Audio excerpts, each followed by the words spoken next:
Friday, 9th of May. Songs are really good today as well. Miley Cyrus in a minute and Eric Carmen, Hungry Eyes soon. But back to the bin strikes. The good old bin strikes. A mega picket has been happening in Brum today. Talks are continuing into a 9th week over the working conditions for bin men. When will this ever end? So, we thought today we'd try a different tack, OK? What better than a lead negotiator? Derek Arden has written 10 books on this. One of his big books is called Win, Win, Win, How to Get a Persuasive Result. He's got a podcast. He's done this for many, many years. He's an absolute expert. So let's try and get his take on how we can sort this out.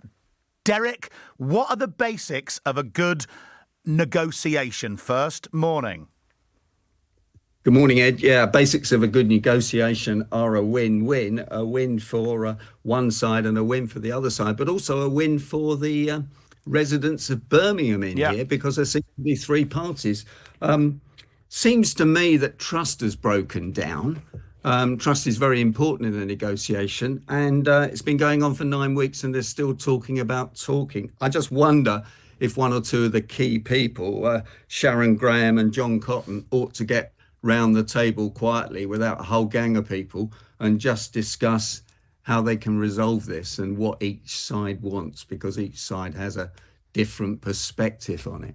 That's what I'd be recommending straight away. And perhaps with a mediator, perhaps not ACAS. I don't know. I just wonder if the union doesn't trust ACAS because of the 2017 negotiations. I'm not sure, but that's my immediate take on it, Ed. So your take is effectively there are arguably too many people involved and you just want the kind of main people in a room openly and honestly with maybe one person in the middle and almost just make it a simpler affair.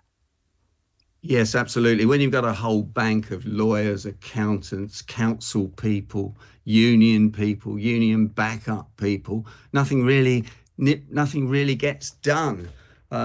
So you need someone leading it. But sometimes it's good to take a time out and just get the key people to talk to each other, because I see the unions in the press say they'd like to talk to John Cotton direct, the leader of the council, which is interesting. And as we've seen in the American negotiations last week, Trump really does take a lead role and bangs a few heads together. He does and says do how that. we can. Yeah, and there has to be some compromise. There has to be some compromise. Well, that was what I was going to ask you. I mean, because you've got, and we're here in the middle in Brum, and you kind of see each side of this, and both sides seem to have a red line. Both sides have their argument and their point of view.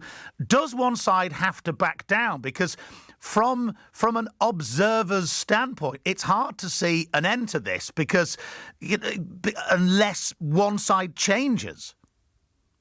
Yeah, I mean, I think both sides have to back down a little bit. Both sides have to compromise. They have to give a little bit. They've both taken extreme positions, which is called extreme anchoring in negotiation jargon. And therefore, there needs to be some compromise in the middle. I'd like to ask both parties, how do you think we can resolve this? Because it's not doing the bin men any good. They're not getting paid.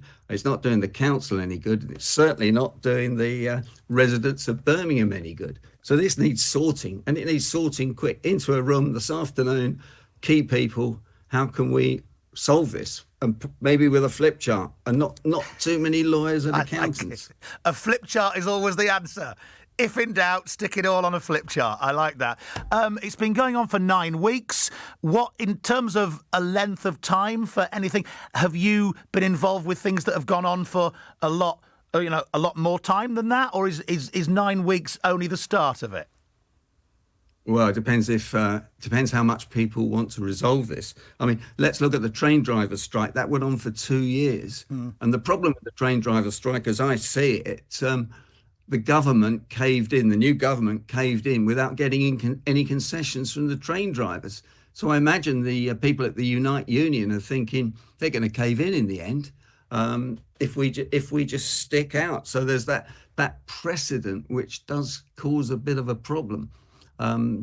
Oh, and some negotiations have gone on for years and years. I mean, actually, if we look at India and Pakistan at the moment and things like that, goodness me, they've been going on ever since the world began, and particularly Israel and Gaza. But yeah, there we are. Yeah, Yeah. but you see, it's the power and it's the problem and it's the health issues. What's the cost of the health issues? What's the cost Yeah. of the National Health Service for people picking up viruses from this? That's an interesting point. There is a health aspect as well. And I think, I don't know, the more people I speak to, no matter whose side you're on, and everyone seems actually quite split in terms of whose side they're on, everybody just wants this done now because the effect to the reputation of Brum and the wider region is not good. So we just need an end to this now.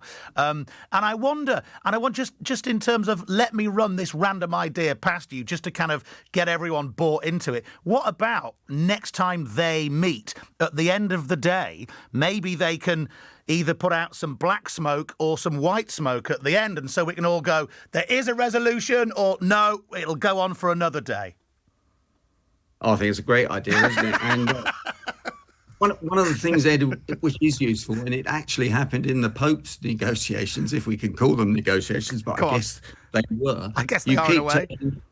You keep taking breaks, you keep taking time outs, you keep summarising where you are, and you get closer and closer because they're so far apart now. We need to break down and agree different parts of this. Sometimes in negotiations, people want to agree where we're going to meet, what's the room, where are the biscuits going to be.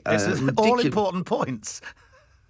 Well, once you get agreement on little things, sometimes the momentum carries you through to the bigger things, and you build a bit of a rapport, you build a bit of connection, and you build trust, which was the first thing I mentioned, which is very important.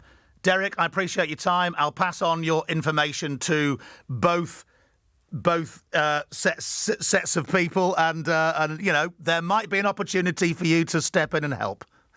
I'm here to help, Ed. Thank you.